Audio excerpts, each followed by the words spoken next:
चाकणकरांना Phaltan doctor प्रकरणामध्ये मीडियामध्ये सुनावणाऱ्या ठोंबरेंच्या निकटवर्तीयांवरती गुन्हे दाखल झाले आणि ठोंबरेंनी थेट चाकणकरांनाच ब्लेम केलं। पुण्यात आंदोलन पण केलं। पक्षाने वारंवार सांगूनही त्या खुलेआमपणे बोलतच राहिल्या। अखेर पक्षाने त्यांच्याकडे 7 दिवसाचा खुलासा मागितला। आज पुण्यामध्ये त्यांनी पक्षाचे प्रमुख आणि उपमुख्यमंत्री अजित पवारांची भेट घेतली। त्यांच्यासोबत त्यांच्या काही निवडक महिला कार्यकर्त्या होत्या व त्यांचे वकील आणि पती विजय ठोंबरे सुद्धा त्यांच्यासोबत होते। अजित पवारांना रुपाली ठोंबरे भेटल्या, मात्र त्यांनी घेतलेल्या स्टँडबाबत पक्षामध्ये नाराजी आहे हे तर स्पष्ट आहे। तसं नसतं तर रुपाली ठोंबरेंना नोटीस आलीच नसती।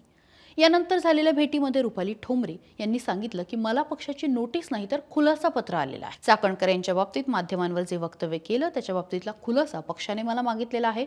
कायदेशीर खुलासा आणि त्या पत्राला उत्तर मी देणार आहे। माझा बचाव किंवा सत्य मी त्या खुलाशामधूनच मांडेल। मी कायदेशीर खुलासा करेल। माधवी खंडाळकर यांनी कुणाला कॉल केले याचा सीडीआर मी काढणार आहे। पोलीस स्टेशनमध्ये वाद गेल्यानंतर सुरुवातीला तो वाद संपला होता, त्यानंतर गुन्हा दाखल करण्यात आला। सिपीलना तक्रार दिल्यानंतर पुन्हा गुन्हा दाखल करण्यात आला। आधी तक्रार मागे घेतल्या आणि मग पुन्हा गुन्हा का दाखल केला? मी देखील माधवी खंडाळकर यांच्यावरती 354चा गुन्हा दाखल केला आहे। खंडाळकर अजित पवारांना भेटल्या तसं अजित पवारांना कुणीही भेटू शकतं। माधवी खंडाळकर यांनी जो गुन्हा दाखल केला तो कोणाच्या सांगण्यावरून दाखल करण्यात आला याचा तपास करावा अशी विनंती मी सीपींना केली आहे।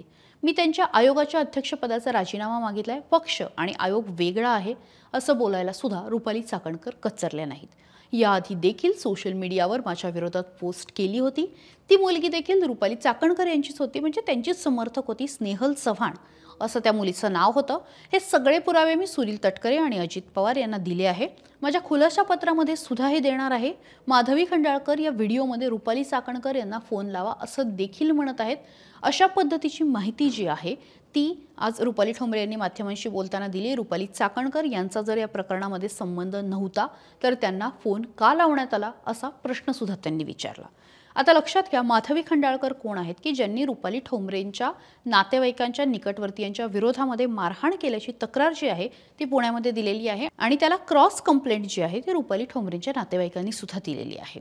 ही तक्रार सुरुवातीला माधवी खंडाळकर यांनी मागे घेतलेली होती, मात्र पुन्हा त्याच्यावरती गुन्हा दाखल करण्यात आला आणि त्यालाच खरं तर रुपाली ठोंबरेंचा आक्षेप आहे। इतकंच नाही तर त्यावरती त्यांनी आंदोलन सुद्धा केलं होतं। आज काय झालं तर अजित पवारांना रुपाली ठोंबरे पाटील आणि त्यांच्यासोबत माधवी खंडाळकर ह्या दोघेही जणी भेटल्या। अजित पवारांनी आणि एकूण पक्षाने त्यांना सांगायचा प्रयत्न केला की हे भांडण जे आहे ते आपापसामध्ये मिटवून घ्या, यामध्ये पक्षाची बेआबरू होतीये आणि हे भांडण जास्त वाढवू नका असं सुद्धा त्यांना सांगितलं। मात्र आता या प्रकरणामध्ये काय होतं, कारण शेवटी हा सगळा कायद्याच्या कक्षामध्ये गेलेली गोष्ट आहे, त्यामुळे ते सुद्धा बघणं महत्त्वाचं असणार आहे।